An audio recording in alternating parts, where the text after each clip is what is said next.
अस्सलामुअलैकुम, बोल न्यूज़ में खुशामदीद। मैं हूं गौहर इशरत और मैं हूं आपके साथ अनम जुल्फ़िकार। हेडलाइंस आपने जानी। बुलेटिन के आगाज़ में आपको बताएंगे कि MQM पाकिस्तान ने ग्रेड 1 से 15 तक की नौकरियां मुकामी लोगों को देने का मुतालबा कर दिया है। प्रेस कॉन्फ्रेंस करते हुए खालिद मकबूल सिद्दीकी ने कहा कि भुट्टो की नस्ल परस्त हुकूमत और नस्ल परस्त हुक्मरान ने कोटा सिस्टम लगाकर तकसीम की बुनियाद डाली। सुप्रीम कोर्ट से दरख्वास्त करता हूँ कि 140A पर अमल दरामद का फैसला आ चुका है, लेकिन इस पर अमल नहीं हो रहा। चीफ जस्टिस सोमोटो ने एक्शन ले, देखा जाए कि 50 सालों में सिस्टम को इस पर अमल दरामद हुआ है या नहीं। जाली डोमिसाइल बनाकर शहरी इलाकों की नौकरियों पर कब्जा किया गया। 1 से 15 स्केल की नौकरियां सिर्फ लोकल लोगों को देनी चाहिए। एक अदालती कमीशन बनाए, 56,000 नौकरियां जो गुज़श्ता 50 साल से जिस तरह से बांटी जा रही थी, जिस तरीके से बांटी जा रही थी, जो जरिया तकसीम था, जो पहचान और शनाख्त और तासुब और नस्ल परस्ती की बुनियाद पर दी जाती थी, कि उन 50 सालों में इस कोटा सिस्टम पर अमल हुआ है कि नहीं हुआ है। सिंध के शहरी इलाकों के जाली डोमिसाइल बनवाकर तकरीबन 80% नौकरियां इन 50 सालों में हड़प की गई हैं। लोगों को जिंदा जलाने वाले पीपल्स पार्टी पर इल्जाम लगा रहे हैं। सूबे के मसाइल की असल जिम्मेदार MQM खुद है। साबिक वज़ीर-ए-आज़म जुल्फ़िकार अली भुट्टो पर मुल्क को तकसीम करने के इल्ज़ाम पर शर्जील एनाब मेमन का शदीद रद्द-ए-अमल। MQM से मुआफ़ी मांगने का मुतालबा कर दिया। बोले कि आवाम नफरत और तासुब अंगेज़ गुफ्तगू अब पसंद नहीं करते। इनके गवर्नर को फौरी इस्तीफ़ा दे देना चाहिए। MQM वालों को सिर्फ सियासत चमकाने का शौक़ है। आज ये UC लेवल तक नज़र नहीं आते।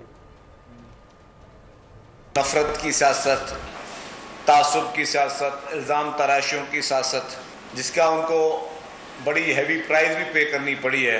आज भी कराची के तमाम वो इदारे, जितने भी बलदियाती इदारे हैं, वो उसमें आधे से ज़्यादा भर्तियां जो है मुत्तहिदा कौमी मूवमेंट ने अपने कारकुनों की हुई थी कि मुत्तहिदा कौमी मूवमेंट को चाहिए अपने इस नफरत अंगेज और तासुब अंगेज सियासत का और झूठ की सियासत का बाप बंद करें।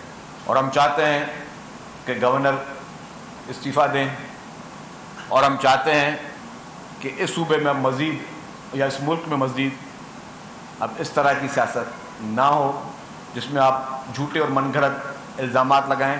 कि जो पार्टी किसी दौर में 2-3 शहरों में मौजूद थी, आज वो पार्टी UC लेवल तक भी नहीं आती। IMF नवाज बजट पर साबिक वज़ीर-ए-आज़म शाहिद खाकान अब्बासी और साबिक वज़ीर ख़ज़ाना मिफ्ताह इस्माइल ने हुकूमत को आड़े हाथों ले लिया। शाहिद खाकान अब्बासी का कहना था कि पाकिस्तान की तारीख का बदतरीन बजट पास किया गया है। हुकूमत को सबसे पहले अपने अखराजात में कमी करनी चाहिए थी। बजट में जो कुछ हुआ इसमें इत्तेहादी पार्टियां भी हिस्सेदार हैं। शाफिया खुद को और अपने दोस्तों को बचाती है। मिफ्ताह इस्माइल ने कहा कि बजट पर IMF से बात करना ज़रूरी है। IMF ने तनख्वाहदार तबके के इस्तेहसाल का नहीं कहा।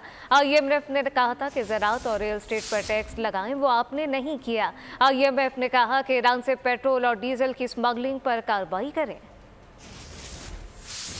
इस मुल्क इस बजट को इम्प्लीमेंट करने की कोशिश करेंगे, नाफिज करने की कोशिश करेंगे, मुल्क की मईशत तबाह हो जाएगी। मुल्क की जो कुल आमदन है, जो हमारी GDP है, उसका 25% हुकूमत के अखराजात है। सबसे ज़्यादा बोझ कौन बर्दाश्त कर रहा है? ये वही लोग हैं जो मुल्क में टैक्स अदा करते हैं, जिसे हम सैलरीड क्लास कहते हैं। ये जो कुछ हुआ है, ये सब कोलिशन पार्टनर भी हिस्सेदार हैं इसके अंदर, इस बोझ में हिस्सेदार हैं। अपने आप को इससे इस्तिस्ना नहीं दे सकते। IMF ने आपसे नहीं कहा था कि आप 600 अरब रुपया जो है 500-600 अरब रुपया MNA और NPS को दें। आप IMF के ऊपर ये नहीं डाल सकते कि प्रोजेक्ट्स करें। IMF ने आपसे नहीं कहा था कि आप 24% जारी अखराजात बढ़ा दें। तो IMF के ऊपर आप ये ज़रूर कह सकते हैं कि IMF ने कहा था कि एक प्राइमरी सरप्लस होना चाहिए, ये बात मैं मानता हूँ। लेकिन ये जो आखिरी दिन जो 10% टैक्स के ऊपर टैक्स लगाया है, सरचार्ज, ये क्या IMF ने कहा है आपसे? IMF ने आपसे कहा है कि आप कुछ तबकात को एग्जम्पशन दे दें विद होल्डिंग टैक्स से और बाकी नौकरी पेशा लोगों के ऊपर रखें। IMF ने आपसे कहा है कि आप 200 से 250 मिलियन अरब रुपए की जो डीजल की आप PLD नहीं, PDL नहीं लेते, जो ईरान से तेल आता है, ये IMF ने कहा है आपसे कि आप इसके ऊपर ना लें। शाहिद खाकान और मिफ्ताह इस्माइल नून लीग की हर हुकूमत का हिस्सा रहे। वज़ीर-ए-आज़म समेत काबीना के अरकान ना तनख्वाह ले रहे हैं और ना ही मुराद। मैं हैरान हूँ कि ये अदादो शुमार उन्होंने कहाँ से लिए हैं। वज़ीर इत्तलात अता तारर पुराने साथियों पर बरस पड़े, कहा कि ये तासुर गलत है कि 500 अरब रुपए तरक्याती स्कीम्स में दिया जा रहा है। हुकूमत अपने अखराजात कम करने के लिए इकदाम कर रही है। हुकूमत बातों पर नहीं, अमली इकदाम पर यकीन रखती है। वज़ीर आज़म शहबाज शरीफ की कोशिशों से कई शोबों में इस्लाहात की गई।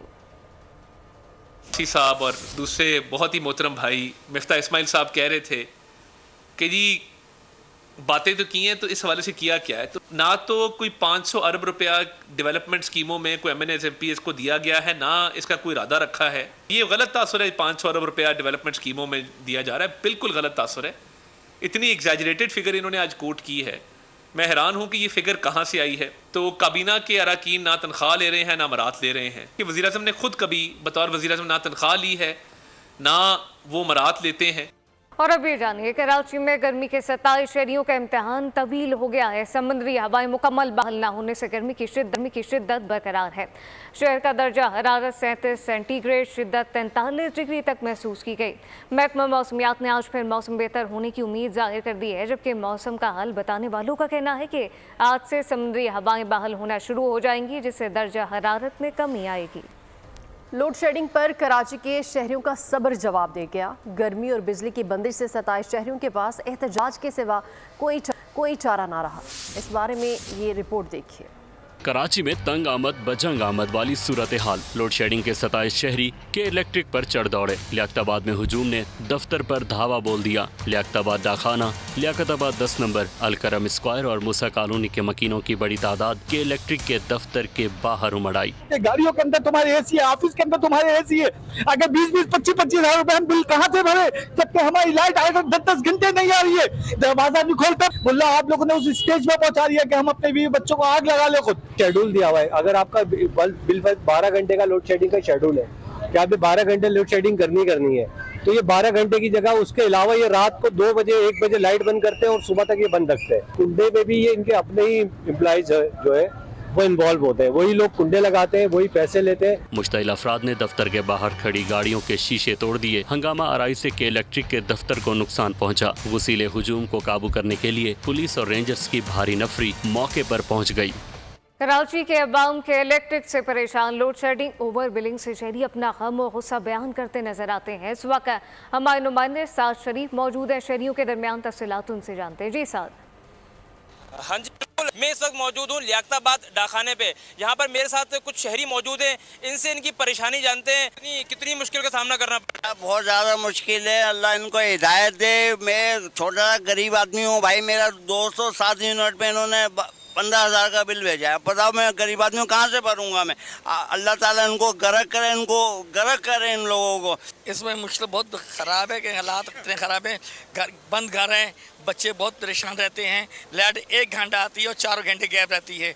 आप खुद देखें कि दिहाड़ी के लिए इतना बिल, अल्लाह माफ़ करे भाई बस। और टैक्सी सीलों ने इतने लगा दिए हैं कि अल्लाह ही बचाए बस इनसे तो भाई। और इनका तो बायकाट ही होना चाहिए सर, इनका तो। लाइट भाई दिन रात जीना हराम किया हुआ है, कोई बिजली है ही नहीं। रात को भी 3-3, 4-4 घंटे बंद हो जाती है, फिर घंटा आती है, 4 घंटे 3 घंटे बंद। पूरी रात तक सुकून नहीं है, ना नींद है ना आराम है। शहरियों की आपने बात सुनी, शहरियों का यही कहना है कि गैर एलानिया लोड शेडिंग भी हो रही है। दिन में कहीं पर 2 घंटे लाइट आती है तो कहीं पर 4 घंटे लाइट आती है। अवाम बेहद परेशान है। एक तरफ साथ बहुत शुक्रिया। तो दूसरी जानिब अमीर जमात इस्लामी नेमुर रहमान ने बिजली बिल्स और टैक्स पर 12 जुलाई को धरना देने का ऐलान कर दिया। जालिमाना टैक्सेस लगाने पर इक़्तिदार के मजे लेने वालों को शर्म तक नहीं है। एक प्रेस कॉन्फ्रेंस में उन्होंने कहा कि ये लागर ना तजर्बाकार हुकूमत होश के नाखून ले, अवाम को रिलीफ दे, वरना अवाम का हाथ अब उनके गिरेबानों तक पहुंचने के करीब आ चुका है। हमारा धरना बिजली के बिल्स में स्लैब सिस्टम के खिलाफ भी होगा। ये तारीखी धरना होगा इस्लामाबाद में, ये जमात इस्लामी का धरना है। हुकूमत से कहता हूं कि वो होश के नाखून ले, वो अपनी चीजों को ठीक करो, अवाम को रिलीफ दो, बिजली के बिल कम करो, टैक्स कम करो। कोई दूसरी सूरत नहीं है इसके अलावा। हम वहां बैठेंगे और फिर बैठेंगे और फिर उसके बाद वहीं से बैठकर बात करेंगे। फिर पूरे पाकिस्तान में भी इस तहरीक को वहीं से बैठकर चलाएंगे इंशाअल्लाह। ये हक दो अवाम को तहरीक है, ये हक दो पाकिस्तान को तहरीक है कि लोड शेडिंग की सूरत हाल मुल्क में कितनी खतरनाक है। शदीद गर्मी और शदीद लोड शेडिंग। क्यों? बिजली पैदा करने की सलाहियत 41,000 मेगावाट है, कंजम्पशन हमारी 30,000 मेगावाट है तकरीबन।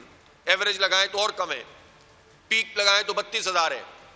तो ये जो 9-10 हजार मेगावाट इजाफी सलाहियत मौजूद है, लेकिन बिजली मौजूद नहीं है। बिजली मौजूद है तो ट्रांसमिशन लाइनें मौजूद नहीं है। करप्शन है, करप्शन है और करप्शन है। लाहौर में बारिश के बाद नशीबी इलाकों से निकासी आपके लिए बासा का अमला मुतहरिक हो गया है। एक सीन मुजफ्फर अब्बास का जौहर टाउन में मुख्तलिफ कैंप्स का दौरा। मजीद तफसीलात खुर्रम मलिक से जानते हैं। जी खुर्रम, आगाह कीजिएगा। जी बिल्कुल, शहर लाहौर में मौसम बारिश का सिलसिला जो है वो बारिश जो है वो शहर लाहौर में रिकॉर्ड की जा रही है। बताइएगा जौहर टाउन की हदूद में और पूरे लाहौर में कितने कैंप जो है वो लगाए गए हैं और कैंप जो है वो काम क्या कर रहे हैं? इन कैंप्स का बुनियादी मकसद ये है कि बारिश के दौरान जो पानी सड़कों पर जमा होता है, हमने उस पानी की निकासी को यकीनी बनाना है। MD साहब की, वज़ीर आला पंजाब की ये हिदायत की रोशनी में सड़कों के ऊपर पानी जैसे ही बारिश खत्म हो, पानी को फौरी हमने रिमूव करना है। यहाँ पे हमने कैंप लगाया हुआ है, इसमें बुनियादी जो बेसिक टूल्स हैं वो मौजूद हैं। हमारी सक्शन मशीनरी वो यहाँ पे खड़ी होती है, जेटर मशीन वो यहाँ पे खड़ी होती है। तो आप देख लें कि बारिश के फौरन बाद ये अल्लाह चौक जो एक सोर पॉइंट है, इसको हमने जी बिल्कुल आपने बात सुनी है। यकीनन एक्सियन और SDO जो है खुद फील्ड में मौजूद है और कि किसी भी पॉइंट पर कोई भी ऐसा पानी जो है वो नहीं खड़ा। तो उधर लाहौर में गरज चमक के साथ बारिश। वज़ीर आला पंजाब मरियम नवाज सूरत हाल का जायजा लेने हंगामी दौरे पर निकल पड़ी हैं। अंदरून और बैरून शहर की सड़कों, चौराहों, बाजारों का मुआयना किया। सूबे में बर वक्त पानी की निकासी की हिदायत कर दी। हर आधे घंटे बाद सूरत हाल की मॉनिटरिंग रिपोर्ट भी तलब कर ली है। मरियम नवाज ने हिदायत की है कि सेफ सिटी कैमरों और ड्रोन के जरिए खड़े बारिश के पानी को चेक किया जाए। वज़ीर आला ने वासा को मुतहरिक और फ़ाल होने पर शाबाश भी दी। फाइनेंस बिल 2024 के तहत सैकड़ों इम्पोर्टेड आइटम्स पर रेगुलेटरी ड्यूटी की शरह में इजाफा हो चुका है। दरामदी अशिया पर 5 से 55% रेगुलेटरी ड्यूटी आयद की गई है। SRO के मुताबिक दरामदी दूध क्रीम पर 25% रेगुलेटरी ड्यूटी देना होगी। दरामदी कुदरती शहद पर 30% रेगुलेटरी ड्यूटी आयद हो चुकी है। लीची पर 45%, चेरी पर 35% और मकई पर 30% रेगुलेटरी ड्यूटी आयद कर दी गई है। फैशन करना भी अब महल हो गया है। दरामदी परफ्यूम, मेकअप के सामान, स्किन केयर आइटम पर 55% ड्यूटी आयद है। 50% ड्यूटी के बाद इम्पोर्टेड साबुन और शेविंग क्रीम भी महंगे हो गए हैं। मर्दों और खवातीन के इम्पोर्टेड कपड़ों और जूतों पर भी 10% ड्यूटी लग गई है, जबकि SRO के मुताबिक दराम 40% कर दी गई है। और आपको बताएं कि सुप्रीम कोर्ट में सुन्नी इत्तेहाद काउंसिल की मखसूस नशिस्तों से मुतालिक केस की समाअत के दौरान चीफ जस्टिस काजी फायजीसा ने कहा कि PTI साल का वक्त लेने के बावजूद इंट्रा पार्टी इलेक्शन ना करवा सकी। साबित करें कि इलेक्शन कमीशन ने गैर आईनी काम किया तो हम उड़ा देंगे। समाअत कल सुबह 11:30 बजे तक मुलतवी कर दी गई। उम्मीद है मखसूस नशिस्तें हमें मिलेंगी। कल इंशाल्लाह सुप्रीम कोर्ट इस केस को मुकम्मल करेगी। चेयरमैन PTI बैरिस्टर गौहर की सुप्रीम कोर्ट के बाद मीडिया से गुफ्तगू कहा कि आज सुप्रीम कोर्ट में इलेक्शन कमीशन के वकील को सुना है। इलेक्शन कमीशन ने कहा PTI ने लिस्ट जमा नहीं कराई, जबकि हमने बर वक्त फहरिस्त जमा कराई थी। हमसे बल्ले का निशान वापस ले लिया गया। उमर अयूब ने इस्तीफा दिया हुआ है। कल बानी PTI से मुलाकात होगी। जो लोग तहरीक इंसाफ से चले गए, इनकी वापसी का फैसला बानी PTI करेंगे। ने जमा किए थे, हर कैंडिडेट ने, इंडिपेंडेंट की भी जमा किए थे, PTI की भी जमा किए थे। आप फॉर्म 31 उनसे मंगवा लें। उस फॉर्म 31 में मेरा भी लिखा हुआ कि मैंने 2 फॉर्म जमा किए। ये आपके पास एक फॉर्म लेके आए टू जी योराना, हमने जमा किए, इन्होंने आपको दिए नहीं। ये जो सर्टिफिकेट है, सर्टिफिकेट मीन 66 का जो सर्टिफिकेट है दैट मीन्स टिकट। और टिकट हम जमा करते हैं जिस दिन अलॉटमेंट आप सिंबल होता है 13 तारीख को। सारी पार्टीज ऐसा करती है। तो एक कैंडिडेट जो है up to 4 nomination paper file कर सकता है। एक कंस्टिट्यूएंसी के लिए 4 जमा करते, प्रपोजर सेकेंडर। एक होता है कंटेस्टिंग कैंडिडेट, उसके साथ दूसरा कैंडिडेट होता है कवरिंग कैंडिडेट। मैं अगर फाइल करूंगा तो मैं कहूंगा PTI, साथ लिखूंगा इंडिपेंडेंट। सलमान राजा फाइल करेगा, PTI भी लिख लेगा, इंडिपेंडेंट लिखेगा। मुझे टिकट मिल जाएगा। तो अगर इसको टिकट नहीं मिला तो इसलिए वो दोनों में से सौदे हुआ। कराची का इलाका साइट एरिया गोलियों की तरतराहट से गूंज उठा। शादी के मौके पर बिगड़े नवाबों की छोटे बड़े हथियारों से हवाई फायरिंग, खातून जान से गई। इलाके में खौफ व हरास फैल गया। घरों की दीवारों और छतों पर सुराख हो गए। पुलिस ने मुल्जिमान को गिरफ्तार करके मुकदमा दर्ज कर लिया। अभी जानिए गदा गाड़ी चोरी क्यों की। बासर अफराद फिरौन बन गए। नौजवान पर बेईमाना तशद्दुद किया गया, आंखें निकाल डाली। इस पर भी बस ना हुई तो छुरियों के वार करके नौजवान का जिस्म लहू लुहान कर दिया गया। बरतानिया में जनरल इलेक्शन होने जा रहे हैं। 4 जुलाई को स्कॉटलैंड में 59 नशिस्तों पर इंतखाब होंगे। मज़ीद इस बारे में जानेंगे राजा अफजाल सदीकी से, जो इस वक्त लेबर पार्टी के उम्मीदवार डॉक्टर जुबैर अहमद के साथ मौजूद हैं। जी अफजाल, बताइएगा। स्कॉटलैंड में ये इंतखाबात 69 सीटों के ऊपर मुनक़िद होंगे, लेकिन एक खुशाइन बात यह है कि एक कसीर तादाद हमारे पाकिस्तानी नज़ाद उम्मीदवारों की भी है। ये बात करते हैं चंद उम्मीदवारों से कि वो किस पार्टी से इलेक्शन लड़ रहे हैं और उनका इलेक्शन लड़ने का मकसद क्या है। पहले उम्मीदवार मेरे साथ मौजूद है डॉक्टर साहब। डॉक्टर साहब, आपका तारुफ थोड़ा कराएं। अस्सलाम वालेकुम, मेरा नाम है डॉक्टर जुबैर अहमद। मैं ग्लासगो साउथ वेस्ट के इलाका लड़ रहा हूँ लेबर पार्टी के लिए। मेरा वैसे तो डे जॉब तो है, मैं ट्रांसप्लांट सर्जन हूँ NHS में, और मैं खुशकिस्मत हूँ भी हम पॉलिटिक्स में भी शामिल हुए हैं और मौका मिले है, हम हाज़िरी मिली है और मौका मिला है ये खिदमत करने के लिए लोगों की। ख़ुसूसन NHS के आपके मिसाइल तो मालूम होंगे, जो हालात हैं उनके अपना 2-3 साल वेटिंग लिस्ट में पड़ जाते हैं लोग हिप रिप्लेसमेंट, नी रिप्लेसमेंट के लिए। उसके अलावा हमारे के कम्युनिटी के काफ़ी मसला हैं जो नहीं अपना रिजॉल्व हो रहे हैं। ख़ुसूसन हमारे नौजवानों के लिए ये टोरी गवर्नमेंट है, कंजर्वेटिव गवर्नमेंट है, काफ़ी पाबंदी लगा रही हैं कानूनी तौर पर, जो इस्लामोफोबिया के अंदाज के साथ समझ आती है।